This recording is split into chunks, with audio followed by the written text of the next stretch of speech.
and bear with me, I can't see too much, West Broadway.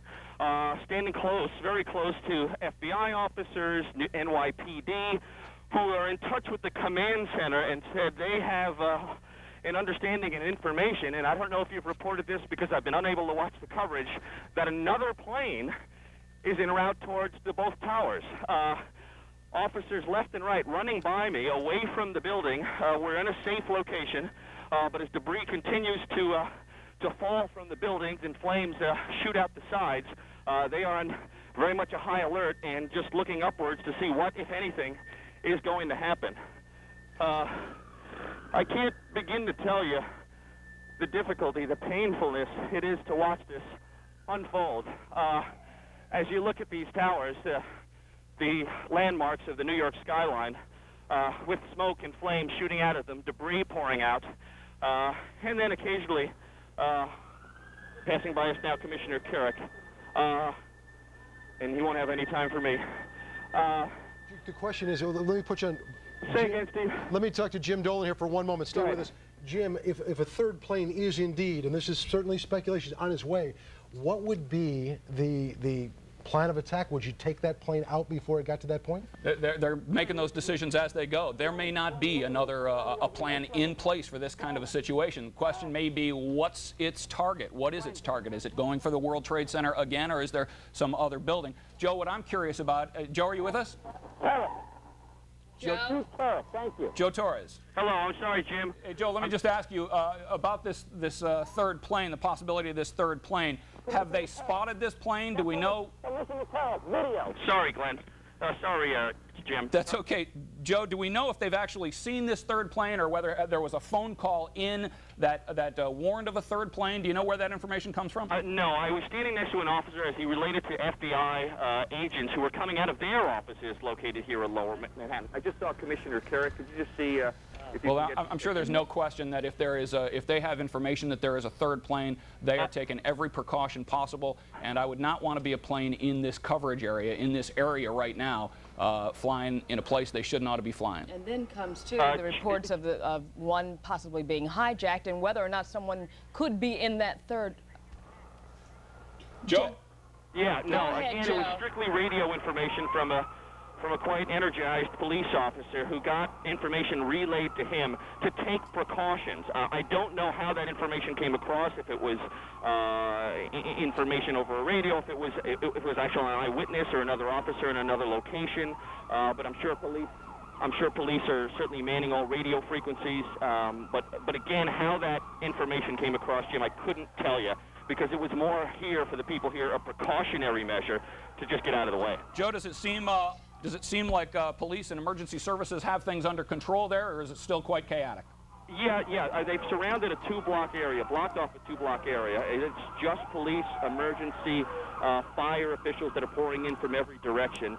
FBI agents, we've seen Secret Service agents coming out of their offices as well, just coming out of the buildings to, because they've been instructed to do so, because they don't know what's going to happen next.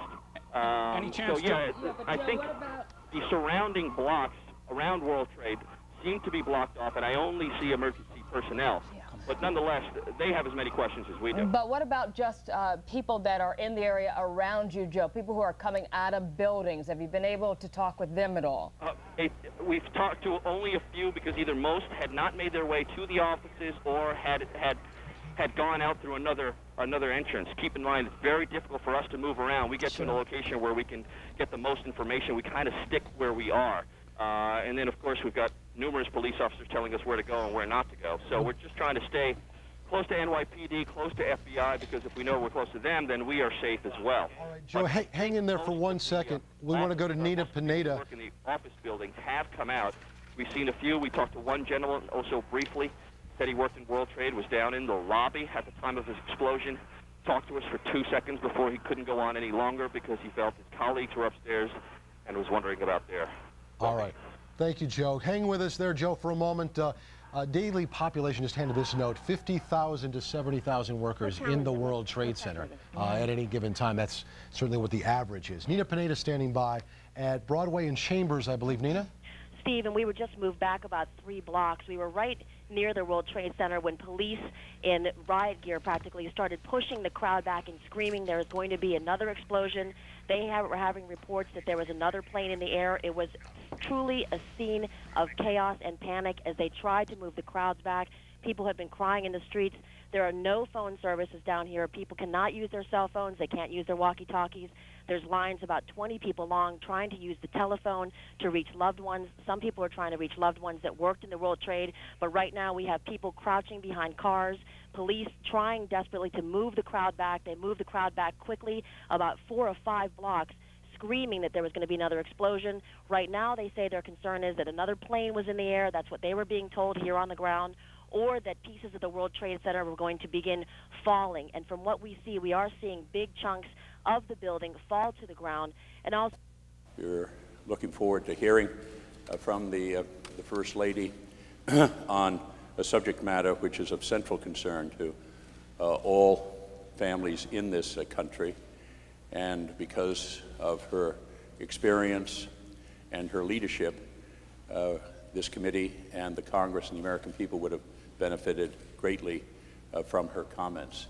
And we will look forward to an early reappearance by the First Lady for this committee on the subject of early education.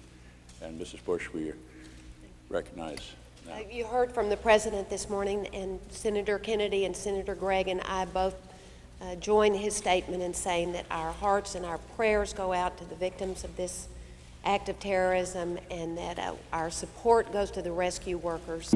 It's along Route 27 if you're looking at maps of the area.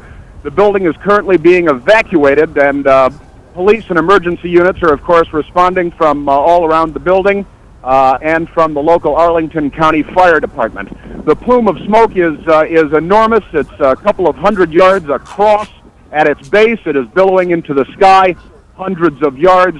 It's impossible for me to say from this side of the building whether the building itself is on fire or up in flames, or exactly what caused this. I did not hear an explosion, but there is certainly a very, very significant fire in this enormous office building on the west front. The building is being evacuated. The Defense Protective Service officers, the police force for the Pentagon, are on a very tight string right now. As I arrived, okay, I was held at gunpoint. Chris, yes. let me interrupt you for a second. Just hang on. Don't go anywhere. We're getting reports now that the White House is being evacuated as well. We don't know precisely what has caused that decision to be made, whether that is precautionary, whether something has happened at the White House. Again, the President is in Florida this morning, so the President is not in any danger, but the White House, of course, is fully operational, whether the President is there or not, and we have reports that the White House is being evacuated. Getting back to Chris in a moment, we also have reports now from Chris Plant on the scene that the Pentagon is being evacuated as well. All of this coming on the heels of a... ...for liberation of Palestine. Certainly they have not carried out anything on this scale. No terrorist group has carried out anything on this scale, but certainly haven't carried out anything like this, terrorist activity like this in many, many years. However, I'd be very, very cautious at this point about any telephone claims. Once these events occur, what we've seen is two things. Number one, in many cases, there is no credible claim of responsibility from the actual perpetrators. And second, there are often many false claims by groups once information like this goes out. Let me just pass along some information. In New York, all airports, Newark, JFK, LaGuardia, all airports have been closed, as have all tunnels leading to New Jersey and Queens, and all bridges. All airports, tunnels, and bridges have been closed. Mr. Jenkins and Mr. Kallstrom, while you're there, let me just try to do a recap, if I might, because we're looking at just about 1 hour ago when all this began.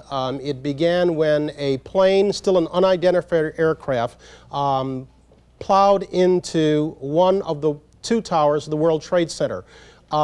creating a hole, the larger of the two that you see on the left-hand side of your screen. 18 minutes after that, as we were dealing with that explosion, you see a second plane, appeared to be a commercial aircraft, bored into, there it is again, bored into the second of the two towers at a lower level. At this point, we do not have any confirmation of casualties or injuries, or even confirmation that these planes were hijacked. Nonetheless, we do have a couple of reports, one from AP, one from Reuters, reporting that an American Airlines plane was hijacked, that a United Airlines plane was hijacked, supposedly one of those two planes hijacked out of Boston. Within about 45 or 50 minutes after that first attack, we saw smoke pouring out of the Pentagon in the nation's capital. There's the scene right there. Again, at this point, we don't know if that's the result of a bombing or we don't know if it's the result of a plane attack. The president right now is on his way back from Florida. He had gone there for an educational event. He came forward, had a couple of things to say to the nation. In a brief remarks, he said this was an apparent terrorist attack on our country, promised the full resources of the government to help those who were injured by the attack and to investigate the attack. He said, before leading people in prayer, that this will not stand. The president is heading back to the White House, but we can tell you at this point that the White House has been evacuated or is in the process of being evacuated. And here in New York, everybody is, of course, on full alert. All airports, tunnels, and bridges have been closed. Mr. Kallstrom, are you still with me? Yeah, I know you've got to get out of there. Any final comments from your end?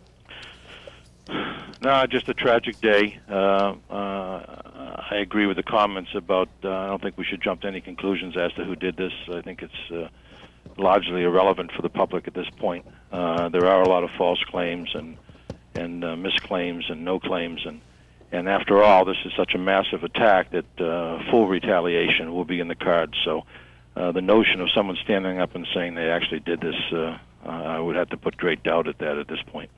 Former New York FBI Director James Kallstrom. Jim, thank you. Thank you. We can add right now to the list of evacuated, we told you earlier the White House was in the process of or had been evacuated. We understand the same can now be said of the U.S. Capitol and the U.S. Treasury building. Brian Jenkins, are you with me? Yes, I am. You heard Mr. Kallstrom talking about responding to this kind of an attack, if that's what it was. That's something easily said. Is it doable? Well, it is doable. The question is, first of all, though it's far too early to talk about what it may be possible to do in response. I mean, clearly, an action like this will provoke some type of response, but then that really requires first figuring out who did it, and then figuring out what the appropriate response is. Can you play process of elimination in answering who did it? Can you not eliminate some possibilities because they did not have the resources, the coordination, the expertise to do this? You know, you have to be very, very careful both about jumping to conclusions as to who to blame and ruling out people prematurely. Many, many years ago, analysis of something like this used to be easier because we dealt with a number of identifiable terrorist organizations, each of which had its own identifiable capabilities and modus operandi. Today, it is a much more fluid organization. From universes of like-minded fanatics, these various conspiracies are put together. And so, in fact, if we drop back to the plot that was discovered just before the Millennium celebrations in the United States, that involved some Algerians who, in turn, are believed to have been connected to Osama bin Laden. You know, one sees these assemblies of conspiracies that may involve many actors. Again, a further note, and we're getting this as it comes in. We understand now we're getting a report that the FAA has halted all takeoffs, all traffic nationwide, that all aircraft are grounded. Obviously, there are those aircraft in the air. If they're bound for New York, they're going to arrive and find airports closed. But whether or not Whether or not those in the air are going to be brought down to the nearest facility as soon as possible is still unclear. Is there a standard procedure amid all this, Mr. Jenkins? Mr. Jenkins, you still with me? Evidently, we've lost our line to Brian Jenkins. Let's just bring you up to speed on the picture.